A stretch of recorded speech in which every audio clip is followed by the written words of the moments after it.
네, 매브리온 여러분 안녕하십니까. 오늘은 데이터로 부동산 시장 가장 정확하게 예측하시는 예치고 데이터 노우즈의 김기현 대표님 모셨습니다. 자, 이제 김 대표님 예측대로 시장이 흘러간 지가 벌써 한참 됐죠. 그렇죠. 이제 누구나 하락을 사실 체감하고 있는 그런 시기가 맞습니다. 됐습니다. 그래서 이제 앞으로 수도권 부동산 어떻게 더 흘러가게 될지 좀 더 전망을 해보고자 하는데요. 대표님이 주로 이제 발목, 뭐 허리 이런 걸로 비유를 많이 하시잖아요. 네네. 지금 서울로 치면은 네. 이 부동산 시세가 네. 발목부터 머리로 봤을 때 네. 어디쯤 왔다고 보면 좀 지금 이제 뒤통수 이제 뒤통수, 살짝, 뒤통수? 네, 뒤통수 살짝 내려간 정도. 거의 이제 꼭대기랑 별로 차이가 없는 거네요. 꼭지 찍고 이제 조금 떨어진 거죠. 그리고 이제 일부 수도권 지역의 경우에는 벌써 20% 많게는 30% 가까이 떨어진 데도 있어요. 인천의 송도 같은 경우는 네. 데이터를 보니까 고점 대비 거의 30% 가까이 떨어진 아파트 단지들도 있더라고요. 실거래 기준이죠, 그게. 예, 실거래 기준으로. 그러니까 이게 사실 한 번 부동산이 내리기 시작하면은 예. 이게 뭐 5% 10% 얘기하시는데 그거는 떨어진 것도 아니에요. 벌써 지금 20% 30%까지 떨어졌는데 내년은 훨씬 안 좋을 거거든요. 지역마다 다르지만 이제 뭐 뒤통수 정도 중간에서부터 가슴 정도까지 내려오는 이렇게 지역들이 있죠. 많이 떨어지면 그러면 신체 부위로 봤을 때는 어느 정도까지 내려옵니까? 이게 오버슈팅도 있지만 우리가 언더슈팅도 있잖아요. 아, 그럼요. 네, 내려갈 때 네. 더 내려올 줄 원래는 허리까지만 내려와야 되는데 네. 이제 내려갈 때는 이제 무릎, 발목까지. 발목까지? 네.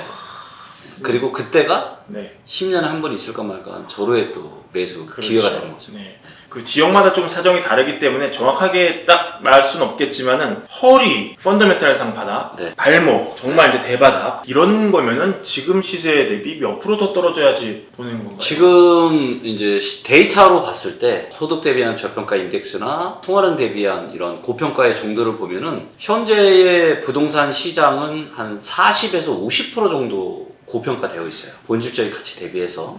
그 얘기는 이제 떨어지게 되면 많게는 40에서 50% 정도. 40, 50이 허리입니까? 발목입니까?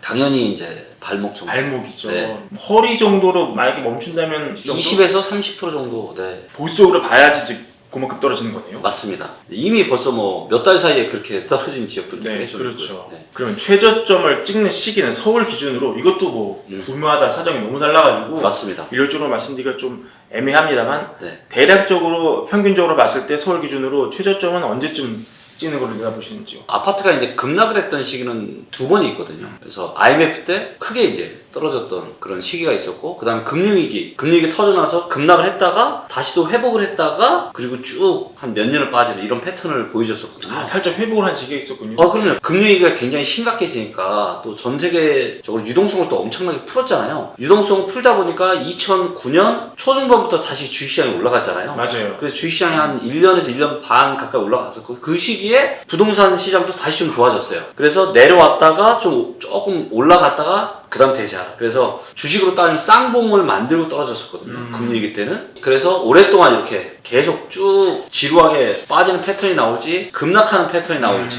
둘 중에 하나인데, 이번은 사실 코로나 때문에 전 세계적으로 엄청난 유동성을 풀고 초저금리로 낮췄었잖아요. 그러다 보니까 주식이나 코인, 부동산에 대한 버블이 굉장히 심각해졌었고, 그러다 보니까 본질적인 가치 대비해서 유례를 찾아볼 수 없을 정도로 가장 고평가되어 있는 국면이고, 여기에 개인들은 부채가, 대출이 그 어느 때보다 가장 많은 시기거든요. 그리고 뭔가 지금 상황이 안 좋아지면 또다시 유동성을 풀어야 되는데 그럴 수 있는 여력이 이제는 거의 없다고 봐야죠. 그렇다면 앞으로 나타날 시장의 패턴은 금융위기 때처럼 좀 내렸다가 다시 올랐다가 떨어지는 이렇게 패턴이 아니라 아마도 IMF형에 가까운 그런 하락 패턴이 나오게 될 가능성이 저는 좀 더 높다라고 보고 있고요. 앞으로 이제 환율이 계속해서 이제 올라가고 물가도 쉽게 이제 진정이 잘 안 되고 이런 시나리오가 펼쳐진다면 빠르면 제가 올해 가을 늦어도 내년 초중반서부터 이제 대세 하락장으로 가게 될 거라고 말씀드렸었는데, 대세 하락이 아니라 대세 폭락이 나타날 수 있는 그런 가능성이 많고, 그렇게 된다라면은 굉장히 빠른 시기에 한 1, 2년 사이에 굉장히 많이 한 4, 50% 정도 폭락이 나타나는 그런 패턴이 나올 수가 있고요. 근데 이제 그게 아니고 이제 환율도 좀 진정이 되고 뭔가 큰 이런 게 없다. 그래서 지금의 인플레이션 상황도 좀 진정이 되고 한다라면은 5, 6년 동안 지루하게 이렇게 빠지는 그런 패턴이 아마 나오게 될 것 같아요.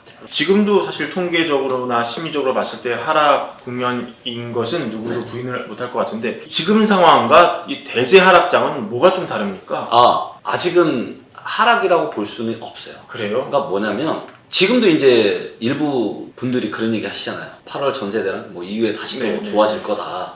이런 얘기를 하시는 분들이 있잖아요. 그리고 개인분들 중에서도 여전히 또 그렇게 생각하고 계시는 분들이 여전히 있어요. 그래서 이제 지금과 같은 이런 시기를 제가 뭐라고 부르냐면 하락 변곡점. 하락 변곡. 대세 하락이 나타나기 바로 이제 직전에 상한 하락 변곡점이에요. 왜냐면 이제 사람들은 너무나도 이제 오랜 그런 뜨거웠던 상승에 대한 기억들이 많다 보니까 뭐 이러다 또 다시 좋아지겠지. 이런 게 있거든요. 네. 그래서 이제 이게 싸움 과정인 거고, 근데 이제 하락 변곡점이 제가 작년 10월 9일에 시작이 됐다고 제가 말씀드렸잖아요. 그리고 이제 대세 하락은 뭐냐면 이제는 이제 그런 얘기 하는 사람이 없는 거예요. 아예 전부 다, 없으신 거예요, 시장이? 네, 전부 다 이제 이거는 부동산은 이제는 진짜 다 내려가는구나 이걸. 네. 그래서 지금처럼 뭐 서초구 일부 신고가 찍고 이제 예. 이런 현상도 없어지는 거죠. 뭐 데이터로 실제로 보면 되는데요. 네. 서울 같은 경우를 보면 요게 이제 팔려고 내놓은 물량이에요.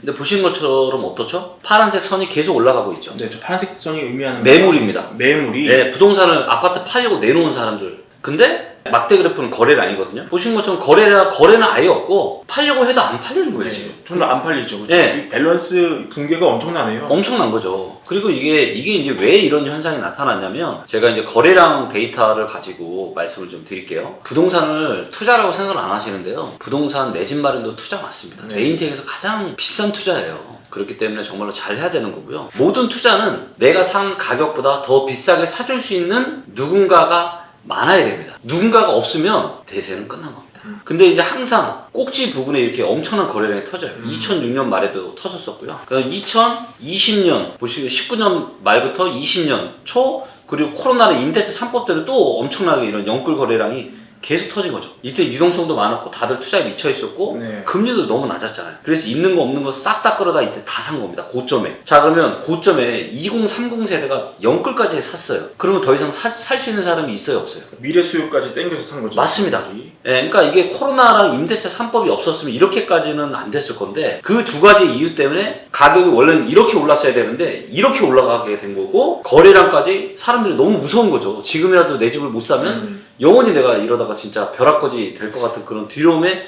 휩싸여서 산 겁니다. 자, 그럼 미래 가시효까지 싹 다 끌어다 샀기 때문에 지금 이제 보시는 것처럼 여기 수도권인데, 금융위기 때가 11월달 가장 심각했을 때가 5,600건 정도 예. 거래됐거든요. 더 낮은데요? 지금 이제 6월달 기준으로 6,300건이에요. 지금은 근데 금융위 같은 상황은 아니잖아요. 그리고 이렇게 거래가 3, 4, 5월달에 조금 늘었긴 했지만, 네. 그래 봐야 지금 보시는 것처럼 거래가 역대급으로 작아요. 역대급으로 작은 이유는 뭐냐? 제가 말씀드렸잖아요. 누군가 더 비싸게 살 수 있는 누군가가 있어야 되는데, 코로나랑 임대차 3법 때문에 미래 가쇼까지 싹 다 끌어다 다 사버린 거예요. 그러니까 더 이상 뒤를 받쳐줄 수 있는 사람이 없는 거죠. 그리고 중요한 건 뭐냐면, 이 사는 입장에서만 생각하는데, 자, 이렇게 거래량이 터졌다는 건 누군가는 팔았다는 얘기잖아요. 그렇죠. 지금 돌이켜보니까 이때 팔았던 분이 위너예요? 아니면 사신 분들이 위너예요? 판분들이 위너겠네요. 한 분들이 위너죠. 지금 이미 코로나 전의 가격으로 돌아가는 곳들도 꽤 있습니다. 그런 이유들 때문에 이렇게 된 거고, 시장은 저는 계속 거래량이 없을 것 같아요. 거래량이 없는 가운데 계속 호가가 단계적으로 내려가는데요. 또 내려가고 또 내려가고. 그렇죠. 이제 내놔도 안 팔리니까 네. 이제 계속 더 그런 일들이 아마 발생을 하게 될 것 같고요. 거기다가 이제 이 부채 문제가 아직은 안 터졌잖아요. 계속 이제 정부에서도 이런 것들을 뭐 메꿔주고 이렇게 하고 있는데, 부동산으로 인한 부채 문제가 터지기 시작하면은 정말로 아마 심각한 국면으로 넘어가게 될 거고, 그게 아마 저는 빠른 올해 연말이나 연말. 내년 정도에 그런 상황이 펼쳐지지 않을까. 그래서 일부 뉴스들 나온 거 보면 지금 연끌 하신 분들이 부담이 많다 보니까 그냥 내다 파시는 금매 이런 분들도 나타나고. 그런 국면이면 이게 자기가 집을 팔고 싶지 않아도 억지로 팔리게 되는 그런 뭐 경매랄지 그렇죠. 그런 네. 상황까지 올 수 있잖아요. 네. 그나마 지금 이제 대세 하락으로 들어간 초입이기 때문에 지금 이런 상황인데, 이제 완전 대세 하락장이라고 하면 아무도 거들떠도 안 볼 거거든요. IMF나 금리위기 때보다 어쩌면은 상황이 더 심각한 게 뭐냐면, 지금은 이제 물가가 굉장히 많이 급등을 했잖아요. 그래서 뭐 외식 한번 하더라도 너무 이제 그렇죠. 부담이 많은데, 거기에다가 대출 금리까지 IMF 때보다 금리위기 때보다 GDP 대비해서 지금 개인들의 부채가 가장 많은 순간이거든요.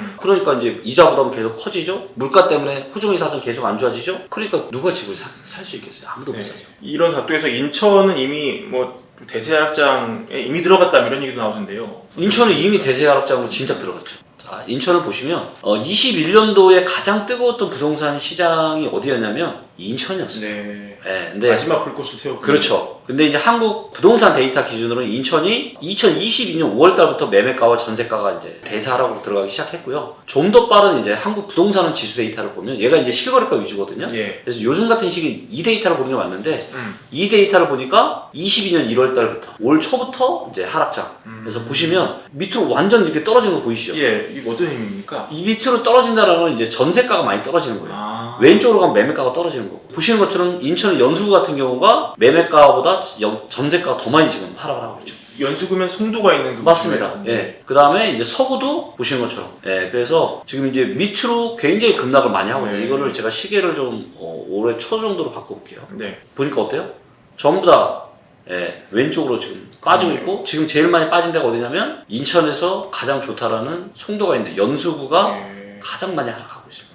그렇지만 아직도 뭐 이 연수구에서 집을 살 때는 아닙니까? 아유 아니죠. 한참 멀었죠. 한참 멀었나요? 한참 멀었습니다. 왜냐면 자 요게 이제 인천의 소득 대비한 아파트 가격입니다. 지금 이제 인천의 아파트가 이렇게 지금 하락을 좀 하고 있죠. 그래서 지금 소득 대비해서 몇 배냐면 9.7배 정도 됩니다. 근데 역사적인 지난 2008년부터 평균이 몇이냐면 6.9예요. 6.9. 근데 가장 쌌을 때가 얼마냐면 5.7입니다. 네. 두 배는 그럼 9.7니까 거의 2배보다 조금 안 되죠. 그럼 얘가 어디까지 떨어져야 된다? 못해도 평균까지는 6.9까지는 떨어져야 된다. 그러니까 아직도 뭐다? 멀었다. 아직 한참 더 떨어져야 되는 거고요. 네. 그 다음에 요거는 이제 물가 대비한 저평가 인덱스라는 건데 요것도 이제 보시면 역사적인 평균이 26.5 정도 되는데 마이너스. 네. 얘가 지금 마이너스 123이에요. 그러니까 물가가 지금 올라가는 속도보다 아파트 가격이 올라가는 이거 너무 크죠? 근데 이런 일이 뭐다? 뭐 때문에 발생했다? 코로나랑 임대차 3법 때문에 이런 일이 발생을 하게 된 거예요. 그래서 그 후유증이 앞으로 상당히 심각할 거고요. 그 다음에 요거는 이제 대출을 껴서 내가 집을 샀을 때 이자를 납입할 수 있는 여력을 나타내는 네. 주택 구매력 지수라고는 굉장히 중요한 데이터고요. 얘가 이제 1분기 기준으로 63.6입니다. 역사상 가장 보신 것처럼 가장 빨갛죠? 안 좋죠? 네. 그러니까 얘가 이렇게 녹색불이 들어올 때까지 기다려야 돼요. 네, 녹색불이 이렇게 이럴 때 사면 괜찮아요. 근데 지금은 빨간불이 들어와도 한참 지금 들어와 근데 있는 상황. 이걸로 봤을 때 요 국면이랑 지금 비슷해 보이는데. 예, 맞습니다. 이게 돌아서 파란색까지 가려면 그렇죠. 많이 남은 것 같은데요. 보시는 정말. 것처럼 그때 2008년에 빨간불 들어갔는데 얘가 녹색불이 막 들어오고 녹색불이 가장 많이 커진 게 2013년 1분기인데 그러면 9, 10, 11, 12, 13이니까 한 5년 정도. 그러니까 이게 거품이, 그러니까 상승도 굉장히 오랜 기간을 상승하지만 한번 빠지면 이게 우리가 상상하는 이상으로 오랜 기간이 빠지는 거죠. 네. 그리고 왜 인천의 하락이 아직 멀었냐? 자, 여기 이제 인천의 공급 물량입니다. 네. 자, 보시는 것처럼 올해, 내년 더 많죠? 24년도 적지 않죠? 이 입주 물량, 이거를 다 해야 되는 거예요. 소화할 방법이 없겠어요. 소화할 방법이 당연히 없죠. 그러니까 인천은 24년, 내년까지는 쳐다보시면 안 됩니다. 한 4~5년 정도는 돼야 좀 한번 관심을 두고 데이터를 좀 봐야 되는 거고요. 내년에 훨씬 더 많은 입주 물량이 예정돼 있고 이미 지금 매매 전세가 다 빠지는데 아마 잔금 못 치르신 분들도 많을 거예요. 아마 상당히 좀 문제가 될 거고요. 자, 우리 세종이랑 대구가 사실 이 집값 하락을 가장 먼저 맞은 그런 지역인데요. 네. 이 대구는 아직도 공급이 많이 남은 것 같고 세종은 조금 사정이 다른 것 같습니다. 네. 이 두 도시가 네. 앞으로 어떤 경로를 보이게 될지도 네. 데이터는 어떻게 전망하고 있습니다. 네. 세종이 이제 사실 이제 행정수도 이전 이슈까지 맞물리면서 이제 보시는 것처럼 20년 2월, 20년 8월까지 뭐 엄청난 급등을 하고 지금 이제 이 거품이 지금 빠져가는 중이고요. 세종은 입주 물량이 별로 없는데 여기는 이제 전세도 지금 빠지고 있습니다. 그리고 이제 소득 대비해서도 보시는 것처럼 이제 역사적 평균 6.7인데 신도시잖아요. 어떻게 보면은. 그래서 그렇죠. 이제 세종의 입주가 본격적으로 들어왔던 국면이 뭐 한 15년, 16년부터라고 보면 평균이 9.1 정도 돼요. 근데 지금 12.4잖아요. 그러니까 아직도 한 3 정도가 더 빠져야 되는 거죠. 그러니까 한 20%, 여기서 한 20% 정도 더 빠지면 그때는 이제 상당히 좀 관심을 가져볼 만할 것 같고요. 자, 세종은 자 보시는 것처럼 입주 물량이 어때요? 상당히 이제 없네요. 없죠? 네. 자, 근데 입주 물량 가지고 이제 뭐 서울 아파트가 계속 올라갈 거라고 얘기하시는 분들 많은데 지금 이 리치고 데이터를 보잖아요. 여기서 랭킹을 들어가면 최근 1년 동안 어디가 인구가 제일 많이 느는지를 볼게요. 네. 인구 제일 많이 느는 데가 어디예요? 세종 1등. 압도적이죠. 네. 다른 데는 늘어도 0. 몇 %예요. 그죠? 근데 세종은 4.74입니다. 지난 1년 동안만요. 자, 그리고 일자리를 볼게요. 인구수와 일자리가 부동산에 미치는 영향이 너무 크잖아요. 자, 일자리도 보니까 어때요? 지난 1년 동안 세종이 6.1% 가장 많이 일자리가 증가했어요. 역시 1등입니다. 자 일자리가 그 다음 입주 물량 볼까요? 신규 입주 비율이 얘가 이제 낮은 게 입주 물량이 없는 건데 네. 세종이 두 번째죠. 제주도가 제일 없고 그 다음에 세종이거든요. 서울 입주 물량 그렇게 없다는 서울도요 6등입니다. 6등. 그렇군요. 예. 근데 세종이 입주물은 훨씬 작아요. 자, 이 얘기는 무슨 얘기예요? 전국에서 지금 인구가 제일 많이 몰리고 일자리도 늘고 일자리도 가장 많이 늘고 신규 보신 입주도 것처럼 없는데. 입주물량도 없어요. 자, 그러면 보통 부동산을 이야기하시는 분들 얘기대로라면 여기 떨어져야 돼요? 안 떨어져요? 가격이 굉장히 오를 만한 곳이죠 여기는. 그렇죠. 네. 떨어질 수 없잖아요. 근데 왜 떨어지냐라는 거죠. 그렇기 때문에 인구수, 일자리, 입주물량 너무나도 중요한 데이터지만 여기에 뭘 빼먹냐? 얼마나 고평가인지 저평가인지를 파악하는 게 빠져있는 거예요. 제가 수없이 많은 부동산 강의를 들으면서 제가 느끼는 한계가 바로 그겁니다. 모든 투자는 쌀 때 사서 비쌀 때 팔아야 되는데 그 누구도 싼지 비싼지는 이야기하지 않고 부동산이 계속 오른다는 이 원리를 가지고 그렇기 때문에 지금 같은 시기에는 이제 완전 엇마감 전망을 할 수밖에 없는 거고요. 네. 자, 이렇게 입주물량이 작고 일자리가 몰리고 그런데도 그런 이유는 뭐냐? 너무나도 고평가됐기 때문에 지금 보시는 것처럼 소득 대비해서 12.4인데 얘가 어디까지 빠져야 된다? 9 정도까지는 빠져야 된다. 그러면 조금 더 지금 하락을 한다는 이야기를 하지만 만약에 이제 향후에 대세 하락기가 오고 가장 먼저 반등을 할 수 있는 지역 중에 하나로 제가 꼽는 데가 어디냐? 바로 세종이에요. 그렇군요. 세종이 굉장히 빠르게 조정이 시작되었는데 이게 이 조정기가 어느 정도 마무리되면 세종은 또다시 우상향하는 그런 모습이 나오게 될 것 같고 이 고평가 자체만 거쳐지면 되겠네요. 그렇죠. 이것만 거품만 빠지면 되는 거예요. 그리고 아마도 빠르면 이게 내년 한 중순 말 정도에 저는 기회가 올 수도 있다. 내년 중순 말이요? 예. 그럼 그 1년 안에 굉장히 가파른 하락이 이어진다는 얘기네요. 그렇죠. 이제 물론 이제 바뀌는 데이터를 좀 보긴 해야 되겠지만 좀 빠르면 내년 중순이나 연말에 저는 세종을 매수할 수 있는 기회가 올 수도 있지 않을까. 아, 매수 신호 뭘로 잡아야 됩니까? 매수 시세가 신호요? 얼마나 떨어졌는지 네. 그런 걸로요? 매수 신호를 또 잡는데 도움이 되는 데이터가 있는데요. 네. 매매 전세 수급이라고 하는 데이터고요. 네. 세종이 여기 있잖아요. 맨 밑에 있거든요. 자, 얘를 클릭을 하면은 이제 보시는 것처럼 세종의 이제 매매 수급과 전세 수급이 나오는데요. 지금 세종의 전세 수급이 계속 안 좋아지죠. 네. 일단 매수 신호의 첫 번째 신호는 뭐냐? 이 전세 수급이 빨간색으로 돌아 100보다 높아져야 돼요. 그래서 이 세종의 전세 수급이 여기 위에 있는 거죠. 올라가게 되는 거죠. 이게 첫 번째 신호입니다. 뭐냐면 예를 들면 전세 수급이 100보다 높다는 얘기는 뭐냐면 전세가 공급보다 수요가 더 많은 거예요. 자, 전세가 수요가 더 많으면 전세 가격이 어떻게 돼요? 오르죠. 전세 가격이 올라가겠죠. 그러면 전세 가격이 올라가면은 매매 가격도 그때는 올라갈 가능성이 많습니다. 그때는 아마 매매와 전세가 굉장히 붙어 있겠네요. 그렇죠. 근데 이제 세종 같은 경우는 워낙 전세가율이 전국에서 가장 낮은 지역 중에 하나거든요. 그렇기 때문에 이게 좀 많이 좀 좁아져야 될 거예요. 그러니까 갭이 상당히 있는 가운데서도 이제 전세가가 오르는 기미가 보이면 네. 그때는 좀 매수를 거둬야 된다. 그렇죠. 거기에 이제 저평가, 고평가 정도가 좀 거품이 빠져 있는 걸 확인을 하고요. 얼마나 더 빠져야지 대충 아까 이제 보셨지만 12에서 한 9 정도까지 떨어져야 되니까 3이니까 한 20% 정도? 20% 정도? 네. 네. 지금 떨어진 가격에서 추가로 20% 정도. 맞습니다. 대구는 좀 다르죠. 대구는 많이 다르죠. 대구는 심각합니다. 인천보다 더 심각해요.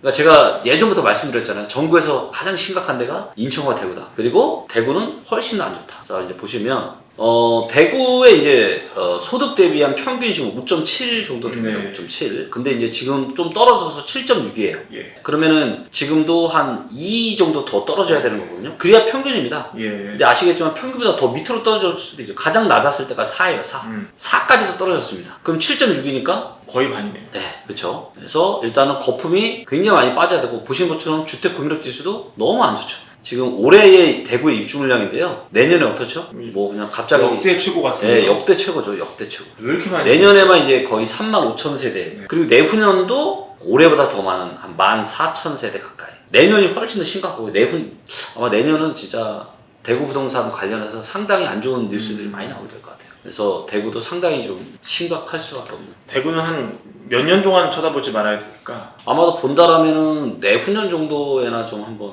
내년까지는 아예 데이터가 볼 필요도 없고요.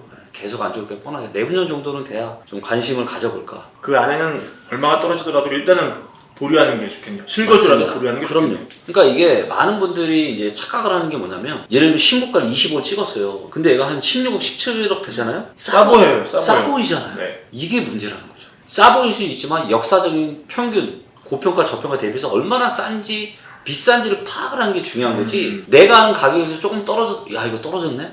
사야지. 이거는 굉장히 위험할 수 있다는 거죠. 주택 마련 주식 대박 매불이 하나면 오케이입니다. 매불이 구독 누르시면 부자 됩니다. 좋아요 누르시면 더 부자 됩니다.